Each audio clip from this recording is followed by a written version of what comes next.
Hasil pertandingan Piala AFF 2020 Timnas Indonesia versus Kamboja, Garuda menang telak. Sebelum kita lanjut, bukan waktu Anda untuk menekan tombol subscribe di bawah ini, karena subscribe kalian adalah semangat kami. Kalau sudah, mari kita lanjut.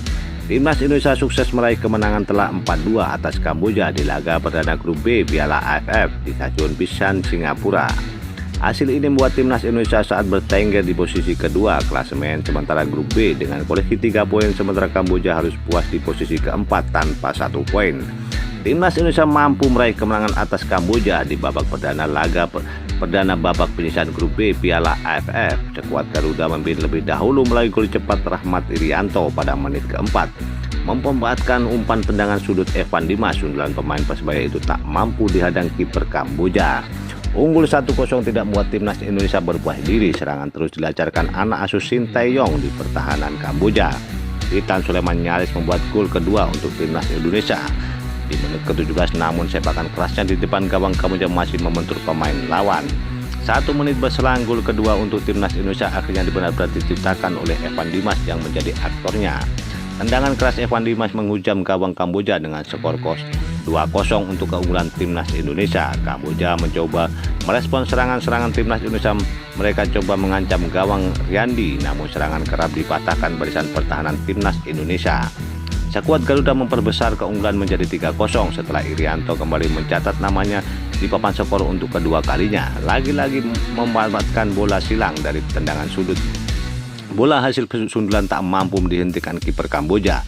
Memasuki menit akhir di babak pertama, Timnas Indonesia sedikit terlena dengan keunggulan 3-0. Pertahanan anak asuh Shin Tae-yong harus dibobol pada menit ke-37.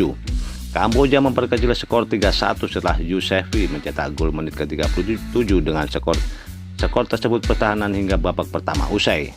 Memasuki babak kedua, Kamboja mulai mencoba bangkit dengan sabar membangun serangan lewat counter attack. Mereka bahkan menguasai penguasaan bola sebesar 51%. Akan tetapi dari segi efektivitas serangan pemain Timnas Indonesia jauh lebih baik. Mereka menciptakan 17 peluang dengan ke arah gawang Kamboja dengan 5 diantaranya mengarah ke gawang.